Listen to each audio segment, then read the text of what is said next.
And that's literally lifting, that comic, that got you right into it. I remember that so good. Because 20 years ago, we were trying to figure out how to do that. We were going to think helicopter thing, and nowadays it's all digital. Yeah. I mean, it's going to be interesting because the trailer that probably got shown about an hour ago for the first time, the Comic-Con trailer for Watchmen. Yeah, so the Comic-Con trailer is going to show the stuff that really does line up with the graphic novel, but in the long run, you know, it has to satisfy a very broad scope of and particularly that film that has so many layers going on. And well, you're so inventive with that stuff anyway. I mean, it's really extraordinary. Some of the Minority Report, I remember seeing some of the first sketches of that stuff, and that was extraordinary stuff. So, I mean, you do that really well. But that's what you have to do. You do have to take it, and you do have to change it a bit or whatever, and and you make it your own, or you make it the director's. You know. What's your question? Yeah.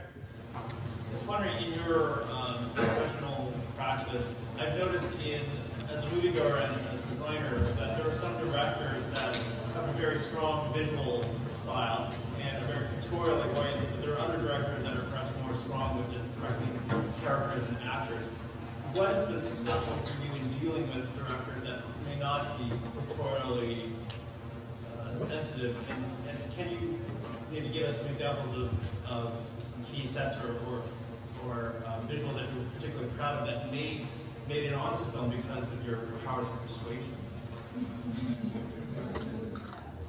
It's a tough one. Well, yeah, you're right. Some directors are more visual than others, and it's actually surprising how non-visual actually some directors actually can be. They do need a lot of help from us, all the people that we work with. I started out as an illustrator actually years ago, so I did an awful lot of that work. Can you hear me? Okay, am I being loud enough? And you know, we would do big set sketches and all that, just to begin to explore what a sequence or what a scene would look like. And some directors have very specific ideas. And I mean, like a guy like Steven Spielberg, who I used to work with, was much more specific about what he wanted.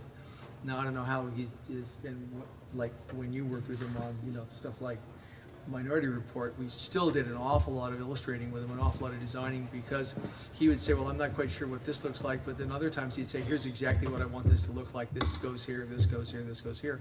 Other directors really, they're much more concerned with the narrative, with the actors, and they really don't really have that much of an idea, and they want you to help them, which is really what we're supposed to do anyway. We're really supposed to help them tell their story.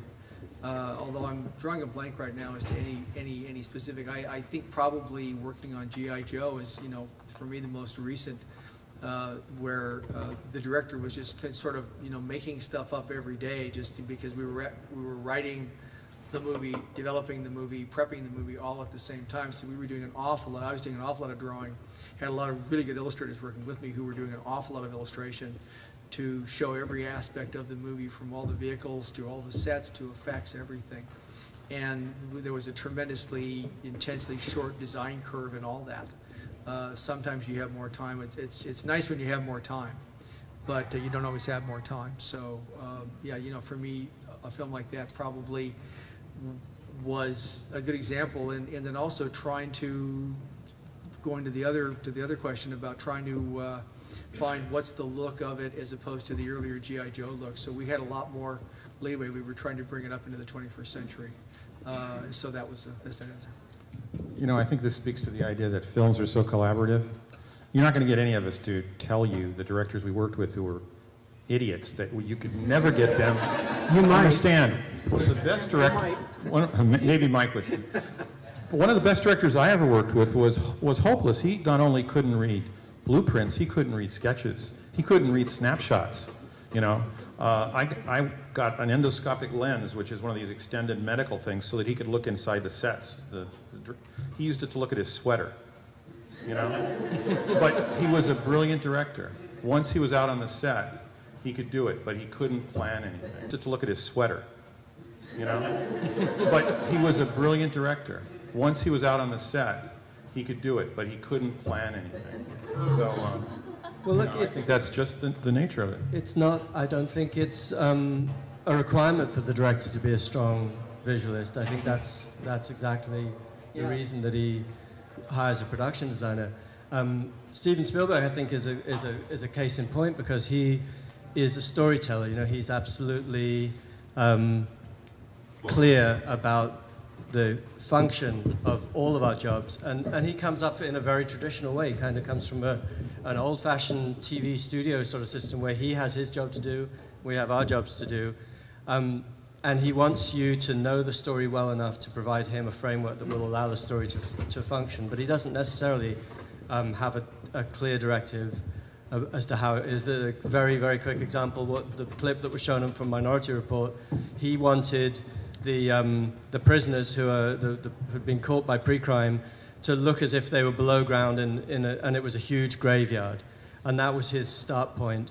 And then from that, we had to solve a problem as to how you reveal these people and how the story could grow from that. So the idea of tubes rising up out of the ground, but they all have these kind of gravestone markers on the top of them, is a kind of, you know, the way that you get to the collaborative, you know, visual and storytelling conclusion.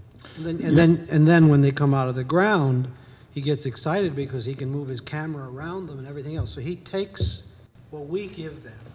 If he fixates on one idea, they take that and then they make it better. Yeah, and that's always, what we're supposed to, always. that's what we do. And that's why they rely on us. And the notion that they're all great visualists